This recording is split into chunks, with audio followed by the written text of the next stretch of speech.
5 seconds to go.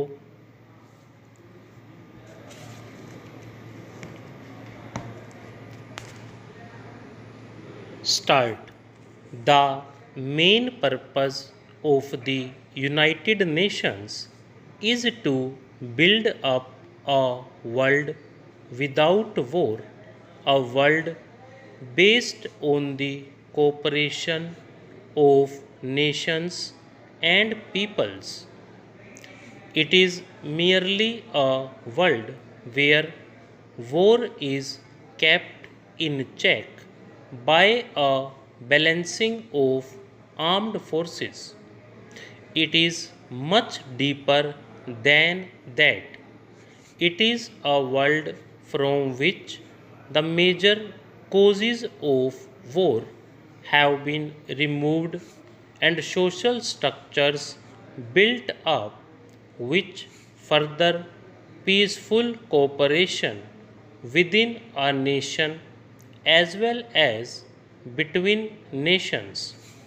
In the preamble of the Constitution of the UNESCO, it is stated that war begins in the minds of men. That is essentially true, and ultimately it is necessary to bring about the change in our minds and to remove fears and apprehensions, hatreds, and suspicion. Disarmament is a part of this process, for it will create an atmosphere of cooperation. But it is only a step towards our objective, a part of the larger efforts to rid the world of war and the causes of war.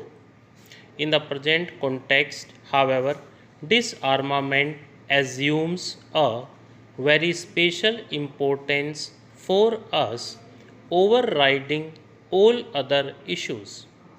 For many years past, there have been talks on disarmament, and some progress has undoubtedly been made insofar as the plans and proposals are concerned. Still, we find that the race of armaments continues, as also the efforts to invent even more powerful engines of destruction.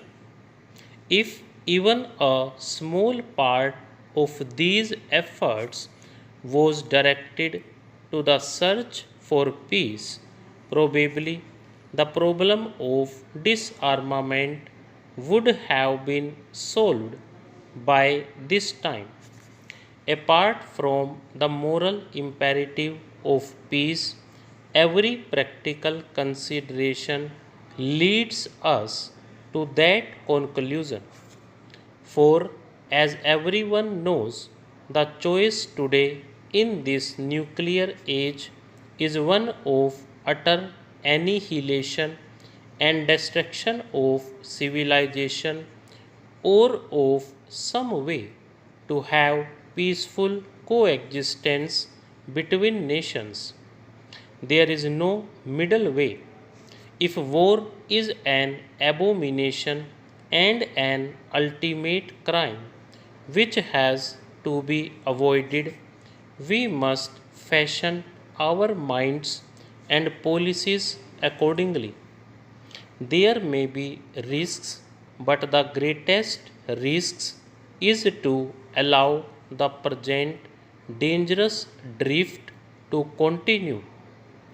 In order to achieve peace, we have to develop a climate of peace and tolerance, and to avoid speech and action which tend to increase fear and hatred, and at the present it may not be possible to reach full disarmament in one step, though every step would be conditioned to that end. We live in an age of great revolutionary changes brought about by the advance of science and technology. Therein lies the hope for the world and also the danger of sudden death. Because of these advances, the time we have for controlling the forces of destruction is strictly limited. If within the next 3 or 4 years effective disarmament is not agreed to and implemented, then all the goodwill in the world will not be able to stop the drift to certain disaster. In the context of things as they are today, the great nations, the United States of America and the Soviet Union, hold the key to war and peace. There is a great responsibility.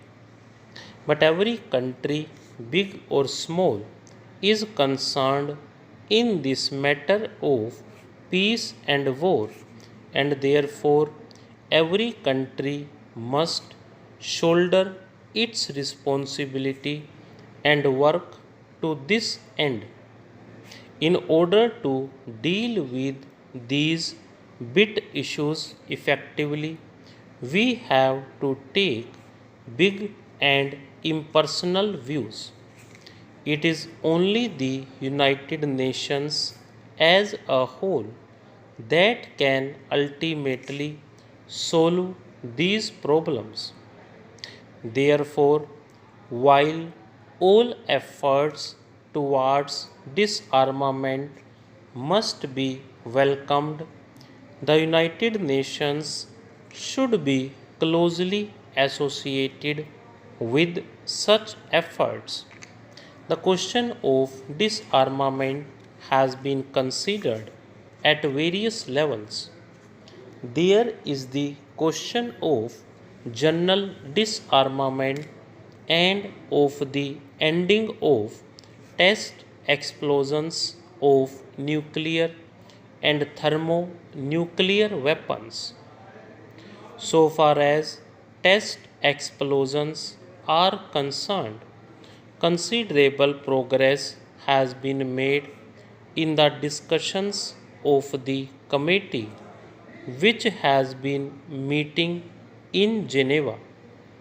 Indeed, it would appear that an agreement has been reached on many basic issues, and only a little more effort is needed to complete this agreement.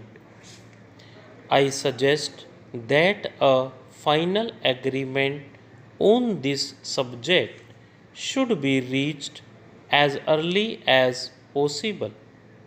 This is not, strictly speaking, disarmament, but undoubtedly any such agreement will bring a large measure of relief to the world.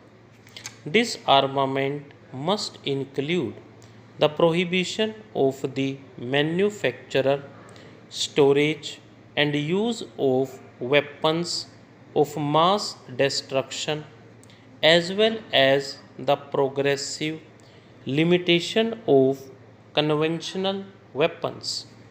It is admitted that disarmament should take place in such stages as to maintain broadly the balance of armed power.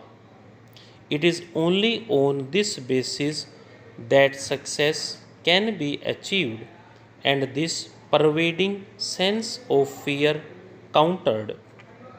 It must also be clearly understood that disarmament and a machinery for control must go together, and neither of these can be taken up singly. And now a proposal has been made that the question of disarmament should be referred to a committee of experts. In fact, experts have been considering this matter during the past years, and we have had the advantage of their views. Stop.